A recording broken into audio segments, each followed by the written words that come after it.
네, 안녕하십니까. 미래학교 조현식 박사입니다. 오늘 통찰 특강 시작하도록 하겠습니다. 네, 음, 오늘은 역시 두 단계로 좀 시간을 좀 나눠 가지고요. 어, 우리가 스터디를 학습을 좀 해보도록 하겠습니다. 음, 첫 번째 시간에는 현재 상황, 미국 경제, 그다음에 또 거기에 따른 이제 기준금리 인상 한 번 더 있지 않습니까? 그런 부분들, 또 거기에 대한 질문들도 좀 많이 해주셨는데, 현재 투자 시장에 관한 어떤 그런 부분들을 좀 다뤄보도록 하겠습니다. 그리고 거기에 대한 몇 가지 제가 가지고 있는 시나리오, 또 여러분들이 그걸 어떻게 좀 생각하셔야 되는지, 뭐 이런 부분들을 좀 이야기를 해보겠습니다. 그래서 뭐 제가 이거는 이제 우리는 스터디니까요. 뭐 정답을 가르쳐 드린다라는 것이 아니라 제 시나리오를 얘기하겠지만 정답을 찾아가는 그 과정들에 대해서 여러분들이 배우시면 좋겠죠. 그래서 제가 어떻게 생각했는지, 뭐 그다음에 그걸 이제 왜 봐야 되는지, 뭐 이런 이제 이런 그 해설들 이런 걸 좀 달아가면서 얘기를 해 보도록 하겠습니다. 일부의 내용들은 제가 이제 보고서를 통해서 나갔지만 보고서는 좀 다르게 근데 그런 음 생각들 뭐 이런 부분들을 좀 첨가해서 오늘은 얘기를 해 보겠습니다. 그래서 여러분 스스로가 이럴 때는 어떻게 생각해야 되는지 뭐 요런 부분들을 이제 배우는 게 지금 우리의 스터디의 목적이니까요. 그렇게 진행을 해 보도록 하겠습니다. 어 자 일단은 어 질문을 이제 이메일로 주신 분들이 계셔 가지고 이 현재 경제 상황에 대해서요. 일단 그 부분에 대해서 조금 간단히 언급을 하고 구체적으로 첫 번째 시간에 우리가 통찰력 배운 지금까지 배운 통찰력들을 이 현 상황을 판단하는 데 있어서 어떻게 응용할 수 있을지 그런 이제 예들을 들어가면서 뭐 예라는 것은 이제 뭐 적용이죠. 들어가면서 그렇게 진행을 좀 해 보도록 하겠습니다. 일방적으로 제 시나리오를 쭉 설명하고 이제 "여러분 이렇습니다." 뭐 이렇게 생각하시면 됩니다.'라는 어떤 그러한 방식보다는 고런 얘기들을 좀 해 가면서 이야기를 해 보도록 하겠습니다. 일단 먼저 이제 질문이 두 가지가 올라왔는데요. 하나는 이런 질문입니다. "일본은행이 일본 국채 10 년물 금리가 변동 상한선인 0.5%를 넘어서도 연 1% 수준까지 허용하기로 했습니다." 뭐 현재 지금 그렇게 돼 있죠. 박사님이 보시기에 일본이 장기 저금리 정책을 변경할 확률이 어느 정도 될 것으로 분석하고 계신지요? 일본 국채 10 년물 상한이 1%가 되면 일본의 해외 투자금이 일본 내로 돌아온다고 하는데 미국의 금리가 5.5%인 상황에서 금리 1%인 일본 국채가 장점이 있을까요? 라는 질문입니다. 인제 뭐 우리가 또 흔히 생각할 수 있는 거죠. 그러니까 저는 이제 이런 질문을 딱 받으면 저는 일단 이렇게 생각을 하는데요. 뭐 이것도 역시 답을 드리기보다는 제 생각, 제가 어떻게 생각을 사고 흐름을 갖는지, 뭘 기준점을 삼는지 뭐 이런 부분들을 설명해 가면서 제 생각의 흐름들을 이야기를 해 드리려고 합니다. 일본은행이 일본 국채 10 년물 금리가 변동 상한선 0.5%를 넘어섰죠. 그리고 연 1%까지 허용하기로 했다. 뭐 이런 거죠. 그러면 일본의 이제 국채 금리가 아 뭐 제로로 갔던 이유는 당연히 지난 20-30 년간의 일본이 디플레이션이 됐기 때문에 뭐 제로 금리 뭐 실질적으로는 마이너스 금리 뭐 이렇게 갔으니까 그렇게 돼 있었던 상황이죠. 그런 데서 이제 어 10 년물 금리가 이제 올랐죠. 그리고 좀 더 오를 수도 있다. 뭐 좀 허용할 수 있다. 뭐 이제 이런 건데요. 여기에는 일단은 기본적으로 가장 큰 전제가 첫 번째가 일본은 늘 어 경제가 디플레이션을 벗어나고 싶었던 거죠. 그래서 어쩌든지 디플레이션을 벗어나려면 인플레이션이 올라야 되거든요. 근데 인플레이션이 올라야 그것을 막는다라는 어떤 그 명분이죠. 그 명분 하에서 금리를 좀 올리는 거거든요. 예.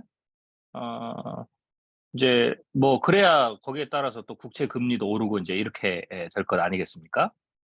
그런데 인제 어 사실 그 인플레이션율이 오르지 않으니까 음 뭐 어떻게 보면 이제 그 부분을 이제 할 수가 없었던 거죠, 금리를.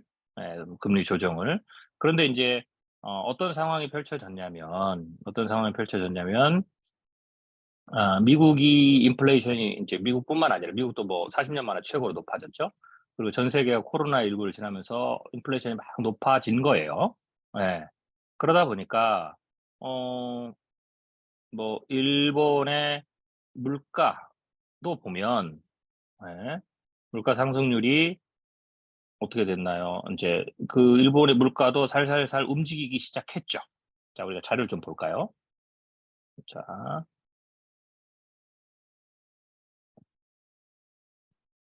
네. 자, 이거는 지금 일본의 보이시는 자는 일본의 인플레이션입니다. 네, 일본의 차트로 들어가서 어 물가 상승률, 핵심 소비자 물가 뭐 이렇게 보면 자 물가 상승률 헤드라인인데 이제 핵심 소비자 CPI를 보면 자 맥스로 눌러 보면 이렇게 되죠. 거의 지금 1900 90 년대 중반에 버블 붕괴가 된 다음에 인플레이션이 쭉 올라갔다가 계속 지금 마이너스로 갔다가 이게 0%죠. 제로로 갔다가 또 2000 뭐 서브프라임 사태 때 마이너스 떨어졌다가 살짝 올랐다가 막 이렇게 하다가 또 다시 코로나 때 떨어지고 이랬죠. 그러니까 일본의 물가 상승률이 자 이거는 헤드라인이고요. 역시 이렇게 이제 움직였습니다. 근데 최근에 일본에도 역시 어떻게 됩니까? 물가 상승률이 코로나 기점으로 오르기 시작했죠. 그러니까 0%막 이런 데서 움직이다가 예 오르기 시작했죠. 인플레이션이 중앙은행이 인플레이션을 그 금리를 올리는 것은 어 인플레이션보다 일단 어 높거나 같게 혹은 이제 완전히 미국처럼 인플레이션율이 1% 2% 미만까지 쭉 쳐져 있으면 금리를 그걸 유지를 시켜야 되거든요. 인플레이션은 대체적으로 미국의 예를 들면 어 타겟이 2% 잖아요. 그럼 뭘 의미하냐면 현재 미국이 2 내지 3%의 경제 성장률을 한다고 했을 때 코로나 직전이죠. 그렇게 봤을 때 물가 상승률이 2 내지 3% 정도는 적정한 물가예요. 근데 실질 성장률은 0.5에서 1% 포인트가 되겠죠. 이제 그래야 이제 성장을 하는 거죠. 그래서 그것은 '나쁜 인플레이션이 아니다.'라고 봐야 되겠죠. 나쁜 인플레이션이 아니죠. 그렇기 때문에 굳이 금리를 올려서 인플레이션율을 떨어뜨릴 이유가 없습니다. 왜냐하면 인플레이션율을 떨어뜨리면 다시 경제 성장률도 그만큼 떨어지는 거거든요. 왜냐하면 기업 경제 성장률이라는 것은 액면가니까 명목 경제 성장률은 액면가니까 만약에 물 가격이 올랐다. 뭐 그렇죠. 예를 들면은 라면 가격이 1,000원에서 1,100원으로 올랐다. 그러면 만약에 그게 똑같이 1,000원일 때 100개 팔렸을 때와 그다음에 1,100원 올랐어도 100개 팔렸다. 소비 여력이 그걸 받쳐줄 수 있어서. 그러면은 인제 어떻게 되겠어요? 그러면은 명목 GDP는 10%가 오르는 거잖아요. 네. 그러니까 물가가 오른다라는 것은 성장률이 높아지는 거예요. 예. 그래서 성장률이 낮아진 것은 물가도 낮아진다라는 거죠. 그래서 두 개가 연결이 돼 있어요. 그래서 연준의 입장에서 중앙은행 입장에서는 그 성장률을 잘 적절하게 조정을 해서 가야 되는 거죠. 그런데 인플레이션을 너무 낮추다 보면 성장률도 같이 떨어지는 거죠. 그래서 어느 정도의 인플레이션율은 허용하는 게 굉장히 좋고 그게 인제 상황에 따라 다른데 경제 규모나 경제 환경이나 상황에 따른데 코로나 직전에 미국은 그래서 2% 포인트를 적정으로 본 거예요. 그러면 만약에 인플레이션율이 제로가 되면 일본처럼 제로 성장이 되겠죠. 그러면 이제 미국이 심각한 거거든요. 왜냐면 2% 성장률하고 그러니까 인플레이션이 2% 라도 경제 성장률이 2 내지 3%가 되는 거하고 인플레이션이 제로여서 경제 성장률이 제로나 1% 되는 것은 실질 성장률은 똑같지만 밖에서 보기에는 미국 경제가 후자가 더 안 좋은 거죠. 이게 경제가 더 안 좋다고 보면 거기에서 돌아오는 부메랑이 굉장히 큰 거예요. 네. 굉장히 큰 거죠. 그러기 때문에 오히려 실질 성장률은 똑같다고 할지라도 명목 성장률이 오르는 것처럼 보이는 게 심리적으로 굉장히 좋은 거죠. 그래서 인플레이션율이 제로보다는 인플레이션이 2%가 나은 거죠. 그러니까 2% 선을 넘어가지 않는다면 추가적으로 금리를 일부러 올려서, 금리를 올리면 인플레이션이 떨어지니까요. 금리를 올려서 인플레이션을 굳이 낮춰 가지고 갈 이유가 전혀 없다라는 거죠. 그러니까 미국이 코로나19 직전에 제로 금리에서 올리지 않은 거예요. 2%를 계속 가니까. 그리고 타겟, 그것을 이제 우리가 정책 목표다라고 얘기를 했죠. 그 정책 목표라는 것은 GDP를 2 내지 3% 성장률을 계속 유지하면서 나간다라는 거죠. 그래야 임금도 2-3%씩 오르는 거죠. 그러니까 이게 전체적으로 그게 약간 들썩들썩하는, 쉽게 해서 뭐 실질적인 구매력은 똑같더라도 분위기상 이제 그렇게 되는 거예요. 그게 인제 경제의 어떤 소비 심리라든지 경제에 대한 어떤 자신감이라든지 이런 부분들이 그냥 제로로 쭉 가는 것보다 더 낫다, 라는 거죠, 실질 성장률은 똑같아도. 그래서 이제 그것을 용인하면서 가는 거죠. 그게 인제 정책 물가예요. 그게 이제 2% 라는 거죠. 근데 이제 그게 높아지니까 어떻게 됐어요? 그걸 다시 눌러야 되겠죠. 그러면 이제 너무 높아지면 오히려 이제 사람들이 부담을 더 크게 느끼게 되는 거죠. 예. 그렇기 때문에 부담을 더 크게 느끼는 것을 제어하기 위해서 금리를 올려서 모든 면에서 인플레이션을 억제하는 거죠. 생산자 물가도 그렇고 소비자 물가도 다 억제하려는 거죠. 그래서 정상 수준으로 떨어뜨리는 과정을 한다, 라고 봐야 되겠죠. 그게 인제 미국이 금리를 쫙 올리는 거예요. 그런데 어쩌든지 간에 코로나를 지나면서 그게 막 오르니까 미국이 이제 금리를 올렸죠. 그런데 인제 일본의 경우로 보면 왜 금리를 올릴 필요가 없느냐. 일단 일본은 엔화가, 그리고 일본의 국채가 뭐 이런 측면에서 굉장히 튼튼해요. 왜냐면 90% 이상이 전부 다 일본 국채 같은 경우에는, 일본의 부채를 인제 일본이 가지고 있죠. 그래서 안전 자산에 속하죠. 그러기 때문에 어 돈이 글로벌 흐름상에서 돈이 움직일 때 금리가 오르면 금리가 낮은 쪽에서 높은 쪽으로 오르지만, 일본 같은 경우에 그래도 미국 금리를 5% 까지 올렸어도 일본은 지금 금리가, 일본의 금리를 한번 볼까요? 네. 일본의 금리가 여전히, 예, 마이너스 1%죠. 계속 그 단계로 지금 마이너스 0.1%란 말이에요. 네, 0%도 아니고 이게 지금 계속 진행돼요. 이렇게 낮아도 미국과 금리 차가 굉장히 크죠. 우리나라도 금리 차가 지금 2% 포인트가 나는데 일본 같은 경우 이렇게 보면 거의 5%를 넘는 포인트잖아요. 그러면 일본에 있는 돈이 막 해외자금이 빠져나가서 미국으로 가야 되는데 지금 일본으로 돈이 들어오죠. 그 이유는 첫 번째가 이렇게 금리 차이가 나도 일본에 대한 안전자산에 대한 신뢰도가 굉장히 크기 때문에 지금은 어 일본에서 돈이 많이 빠져나가지 않고 있다라는 거죠. 그리고 일본은 금리를 그래서 올리지 않는 거죠. 그래서 물가 상승이 용인이 되는 거예요. 그래서 일본에 아까 이제 보면 물가가 어떻습니까? 예, 마지막에 지금 3.3 이잖아요. 네. 그래서 지금 좀 떨어졌지만 4% 까지 올랐다가 3.3 까지, 이게 얼마만인지를 모르죠. 그러면 이제 이게 들썩들썩하면 여기에 맞춰서 경제 성장률도 어느 정도 움직일 수 있다, 이렇게 보는 거죠. 그래서 보니까 지금 미국, 일본의 GDP 성장률이 움직이잖아요, 마이너스에서. 예. 그래서 지금 일본의 경제 성장률이 그래도 좀 들썩들썩하는 거죠. 그래서 굳이 인플레이션이 이렇게 높아지는 것을 막을 필요는 없다라고 하는 거예요. 그래서 금리 올리면 또 떨어져 버릴 거 아니에요. 이게 어떻게 해서 좀 들썩들썩하게 만들어 놓은 건데. 그리고 인제 돈이 들어오는 것은 반도체나 뭐 이런 것들에서 인제 미중 패권 전쟁에 따라서 일본의 수요가 크니까 거기에 투자하는 자금들이 들어오죠. 그러니까 그렇게 봤을 때는 일본에서는 자금의 흐름상에서는 '큰 문제가 없다.'라고 생각이 된 거죠. 그래서 금리를 올리지 않고 물가가 들썩들썩하게 용인하고 이렇게 가는 거죠. 네. 그렇게 인제 가는 겁니다. 예. 그래서 일본의 케이스는 그런 케이스고요. 또 하나, 그렇기 때문에 그런 어떤 안전자산 발판이나 뭐 요런 것들이 믿을 만한 구석이 있으면 금리 차이가 나더라도 확실하게 뭐 돈이 빠져나가는 그런 상황은 없다. 그래서 국제 흐름상 가장 기본적인 것은 금리가 낮은 데서 높은 데로 돈이 이동을 하지만 거기에 플러스 상황에 따라서 그것을 상쇄시킬 수 있는 균형 피드백이죠. 우리가 시스템을 배웠죠.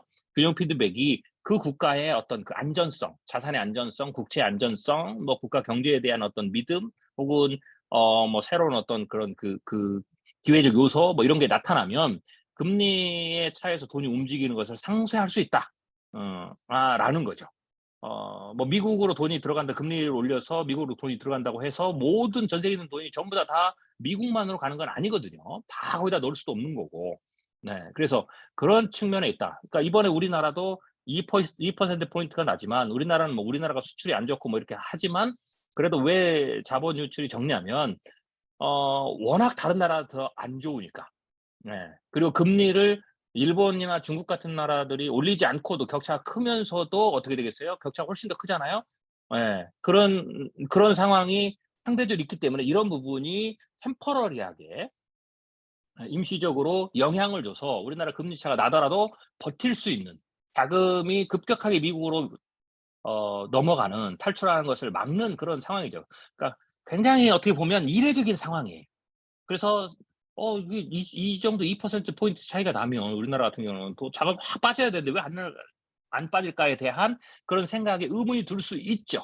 근데 지금 말씀드린 것처럼 그것을 상쇄하는 피드백이 전과 다르게 이번에는 그걸 상쇄하는 는 피드백이 새로 만들어지거나 좀 더 강하게 도는 거죠. 우리가 시스템적으로 지금 배우고 있으니까요. 그런 상황이기 때문에 나타나는 현상이다. 라고 여러분들이 이해하시면 될 것 같아요. 그리고 일본은 그게 지금 더 강하게 돌고 있다라고 보는 거죠. 그래서 일본의 인플레이션이 이렇게 들썩들썩하니까 어 어떻게 되겠어요? 금리는 올리지 않아도 예 한번 볼까요? 정부의 음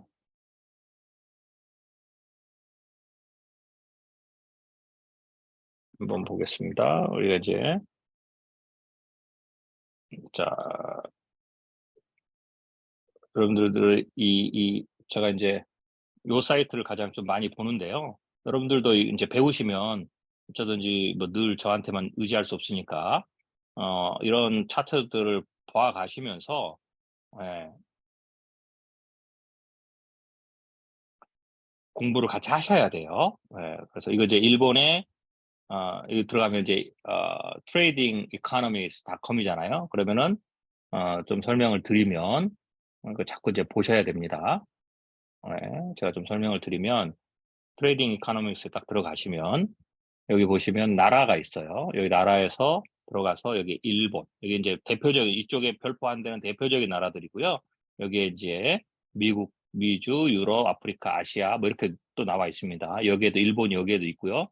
또 대표적인 나라 이쪽에 있죠. 그래서 일본을 들어가 보시면 일본에 대한 지표들이 이렇게 쭉 나와요. 네. 그래서 이거 보시는 거는 이건 공짜고요. 나중에 뭐 예를 들면은 들어가서 어 다운로드를 할 때는 프라이싱이 있습니다. 돈을 내라고 나오거든요. 이렇게. 네. 그렇기 때문에 굳이 여러분들이 이것을 뭐 돈을 내고 보실 필요는 없어요. 예. 그러니까 그냥 이걸 이제 다운로드만 안 받고 여기서 보는 거는 큰 차이가 없으니까. 그래서 들어가 보시면 자 일본에 여기 들어가면 이거는 국내 총 생산과 관련된 지표들이고요. 이거는 노동과 관련된 지표들이죠. 일본의 실업률을 볼까요? 예, 실업률도 쭉 보시면 굉장히 높아졌다가 예, 실업률이 굉장히 높았죠. 어, 굉장히 지금 높아졌다가 5%까지 높아졌다가 최근에 코로나 때 약간 3% 올랐다가 다시 떨어지죠. 그러니까 일본이 지금 경제가 좀 예, 점점점 좋아지고 있다. 이렇게 볼 수가 있어요. 네, 이게 맥스로 봐도 그렇고 보시면 1990 년대 후반부터 실업률이 이제 높아졌죠. 부동산 버블 붕괴 터지면서 일본 경제가 잃어버린 네. 20년 막 이렇게 들어가면서 어 지금 이제 일본 경제가 실업률이 이렇게 막 높아지는 게 벌써 나오잖아요. 그러다가 좀 떨어졌다가 다시 높아졌다가 이게 이때가 아마 2008년 서브프라임 사태인 것 같아요. 이때 좀 높아졌다가 그리고 점점 실업률이 떨어지면서 좋아졌다가 다시 올랐다가 이제 내려가죠. 그래서 일본의 실업률도 사실 어 최근에 많이 좋아졌다. 이렇게 볼 수가 있죠. 그래서 일본 경제가 점점점 뭐 이렇게 탄탄해졌어요. 자 그런데 여기에서도 아까 얘기했듯이 자 금리를 보면 자 이렇게 금리를 누르면 이렇게 되죠. 그래서 여기서 1 년이고 5 년이고 10년 이렇게 볼 수가 있죠. 혹은 25년 이렇게 둘 수가 있어요. 25 년짜리라고 볼까요? 그리고 이걸 누르면 여러분들이 여기에서 연도를 정할 수 있어요. 그러면 1990년 이렇게 해 가지고 누르면 90 년대부터 이렇게 볼 수가 있죠. 자 어쩌든지 간에 한 25 년짜리로 놓고 보고요. 그리고 여기서 요 화살표가 이렇게 꺾어진 compare indicator 이렇게 나오죠. 이걸 누르면 처음에 픽 컨트리가 됐어요. 그래서 다른 나라를 거와 똑같이 금리를 비교해 볼 수도 있죠. 뭐 해 볼까요? 자, 중국의 차이나의 픽 인디케이터 이렇게 됐죠. 금리 그러면 이제 인터레스트 레이트가 되죠. 네. 하면 중국과 일본의 금리 차가 있죠. 그래서 여기서 보면 인디케이터에 나오죠. 재팬, 그러니까 일본, 파란색은 일본의 기준금리고요. 그다음에 점선은 중국의 금리죠. 그다음에 이쪽 왼쪽의 숫자하고 오른쪽 숫자가 달라요. 이게 같을 때는 뭐 하나로 가지만 이게 두 개 이제 차이가 있죠. 이제 비슷하게 보여야 되니까. 그래서 왼쪽은 이 파란색 앞에 거의 지표고요. 오른쪽은 뒤에 거의 지표예요. 그래서 네,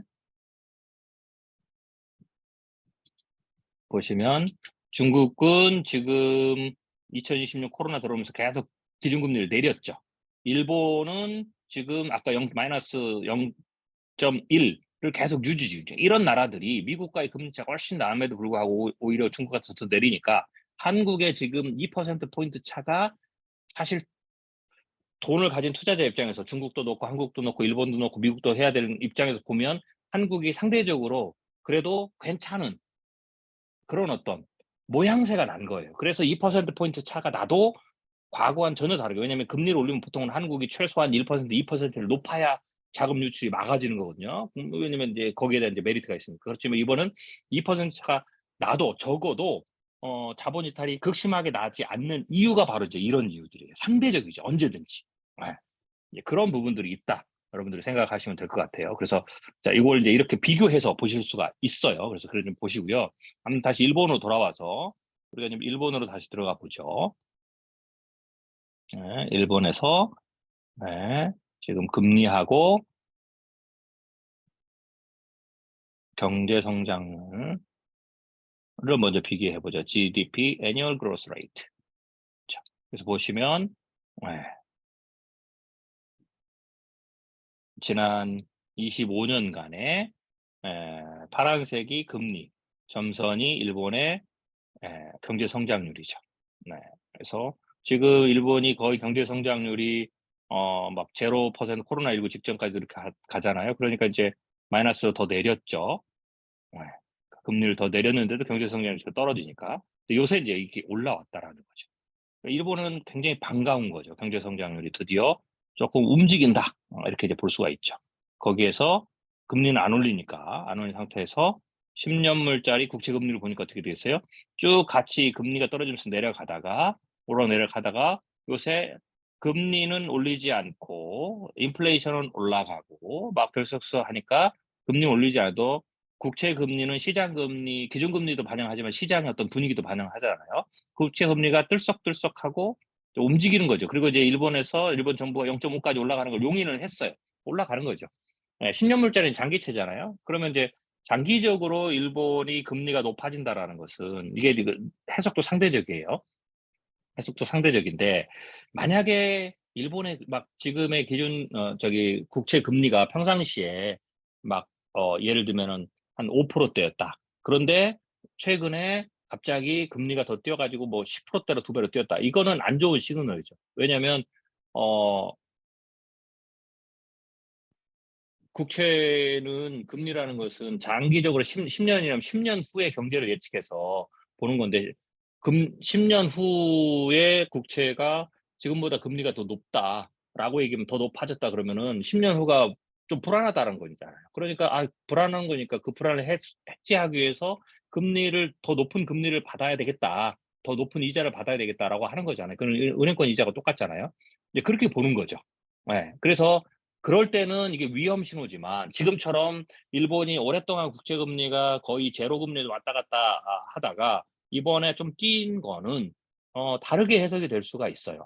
10년 후에 지금 제로에서 10년 후에 0.5 혹은 1%로 된다라는 것은 어 완전히 디플레이션 상황에서 좀 들썩들썩할 수 있다라는 거죠. 인플레이션 올라가고 뭐 그다음에 뭐 그런 것들이 이제 포함되니까. 그러니까 지금은 일본 경제의 현재 요 수준은 나쁜 시그널은 아니에요. 오히려 지금의 어떤 들썩들썩하는 부분이 조금 더 있지 않을까?'라는 어떤 그런 이제 상황을 줄 수가 있는 거죠. 그래서 일본의 경우에는 이제 그런 부분들이 어 가만히 되는 거죠. 그래서 일본은행이 일본 국채 10 년물 금리가 변동 상한이 0.5를 넘어섰지만 연 1% 수준까지도 허용하기로 한 것은 그런 측면에서 '나쁘지 않다.' 이렇게 본 거예요. 일본 내부에서 보기에는 '나쁘지가 않다.' 그러니까 굳이 그것을 막을 이유가 없다. 왜냐면 GDP도 반등을 안 하고 인플레이션도 반등을 안 하고 이런 상황에서 국채만 금리만 높아지면 이게 그러면 문제가 되죠. 이거는 진짜 '아 이거 뭐 더 좋아진 게 없는데 경제가 들썩들썩하지도 않는데 국채 금리만 높아졌다.'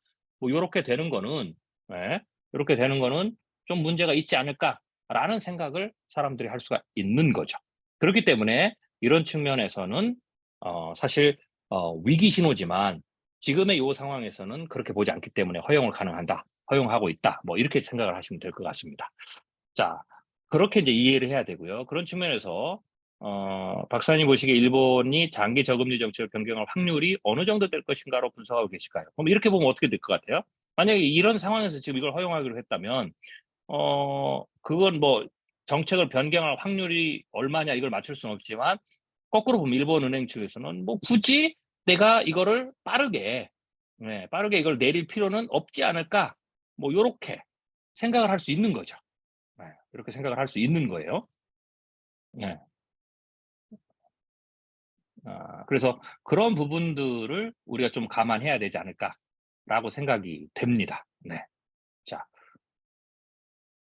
자 그래서 어 지금의 상황에서는 이거는 좀 '분위기가 쪼끔 달라지고 있다.' 이렇게 생각하시면 되고요. 그다음에 일본 국채 10 년물 상한이 1%가 되면 일본의 해외 투자금이 일본 내로 돌아온다고 하는데 예. 그럴 수 있죠. 왜냐면 제로에서 나갔던 거니까 올라왔으니까 들어올 수도 있죠.